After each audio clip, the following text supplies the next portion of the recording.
Isa na naman po mainit na balita ang gumulantang dito sa mundo ng crypto. Sa gitna ng trade tensions sa pagitan po ng US at Canada, biglang pumalo ang presyo ni Bitcoin sa $88,000 matapos pong bumagsak ng 7% sa loob lamang ng 24 oras. Pero bakit nga ba naapektuhan si Bitcoin ng trade war? At ano po ang maaaring mangyari sa presyo nito sa mga susunod na araw? At ayan po ang siyang ating pag-uusapan sa video na ito, pero bago tayo magpatuloy ay nais ko lamang po munang bigyang linaw ang aking disclaimer kung saan ang nilalaman po ng video na ito ay hindi po ito isang financial advice. For education and information purposes lamang po ang layunin nito. At ayan, ano nga ba ang nangyari sa pagitan po ng US at Canada? Nagugat po ang tensyon matapos pong magbanta si US President Donald Trump na magpapataw ng mas matinding taripa o trade restrictions laban sa Canada. At ang dahilan? Gumanti po kasi ang Canada sa mga naunang trade restrictions ng US at nagpatupad ng 25% tariff sa $20.5 billion worth ng US imports. Dahil dito, lalong lumala ang trade war at hindi lang Canada ang posibleng maapektuhan, maging ang Mexico at China ay may kani-kanilang hakbang upang ipagtanggol ang kanilang ekonomiya laban sa US. Ngayon, paano po ito nakaapekto kay Bitcoin? Madalas kapag may economic uncertainty o hindi tiyak ang galaw ng market, maraming investors ang lumilipat kay Bitcoin at maging sa iba pang mga cryptocurrencies bilang isang uri ng safe haven asset. Ngunit sa kasong ito, makikita natin ang extreme volatility ni Bitcoin, isang patunay na kahit ang crypto ay hindi immune sa epekto ng global economic conflicts. Ngayon ay bakit po bumagsak at biglang tumaas ang presyo ni Bitcoin? Nitong nakarang linggo, bumaba po ang presyo ni Bitcoin sa $82,000 matapos lumabas ang balita tungkol sa trade war. Maraming traders ang nag-panic sell kaya bumagsak po ang presyo nito. Ngunit makalipas lamang ang ilang oras, biglang nag-rebound si Bitcoin sa $88,313. Ano ang dahilan ng bigla ang pagtaas? Isa sa mga nakikitang dahilan ay ang paparating na Crypto Summit sa White House, kung saan inaasahang tatalakayin ang mga plano ng US para sa cryptocurrencies.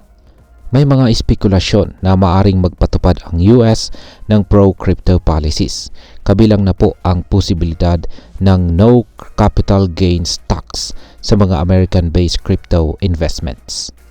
Kung mangyari ito, maaari itong maging bullish news para kay Bitcoin at iba pang mga crypto assets. Ngayon ay ano po ang epekto ng trade war sa iba pang mga cryptocurrencies? Hindi lang si Bitcoin ang naapektuhan ng trade tensions.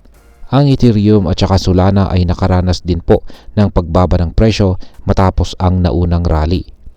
Maraming analyst ang nagsasabing ang biglaang pagbabago sa presyo ng crypto ay isang sinyalis ng market uncertainty. Hindi pa tiyak kung tuluyan ng magiging bullish ang market o muling babagsak, depende po sa magiging desisyon ng US government. Bukod dito, marami ring traders ang naghahanda sa posibleng paggalaw ng presyo sa mga susunod na araw. Ang ilang malalaking investors o whales ay naglipat ng malalaking halaga ng Bitcoin sa mga exchanges na maaari pong indikasyon na naghahanda sila para sa susunod na malaking price movement. At ngayon, ano po ang maaaring maging epekto nito para sa atin bilang mga Pinoy crypto enthusiast? Bilang mga Pinoy crypto trader o investors, dapat po nating tandaan na ang global market movements ay may direktang epekto sa ating investments.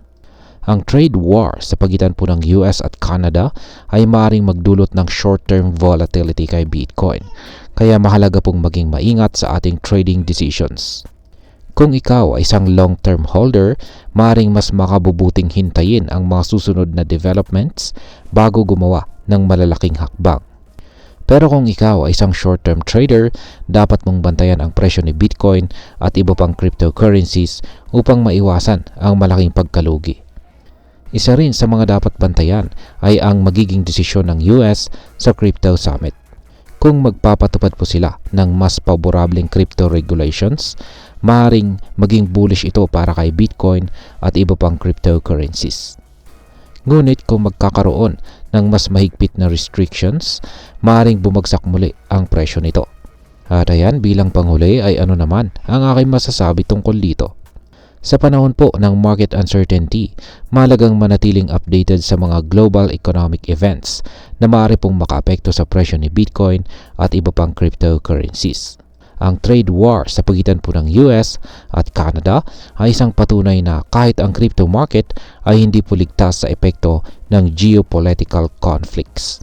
Ang pinakamagandang gawin natin ngayon ay maging handa at magkaroon ng solid na trading at investment strategy. Huwag po basta-bastang sumunod sa hype at siguraduhin mong may sapat kang kaalaman bago pumasok sa anumang trade o investment. At ayan, hanggang dito na lamang po tayo sa video na ito mga ka-crypto. Sana po ay inyong nagustuhan ang aking paliwanag sa video na ito. Kung inyo po itong nagustuhan, pakiclick lamang po ang like button nito. Marami pong salamat sa panonood. Ingat po tayo lagi at God bless po sa ating lahat.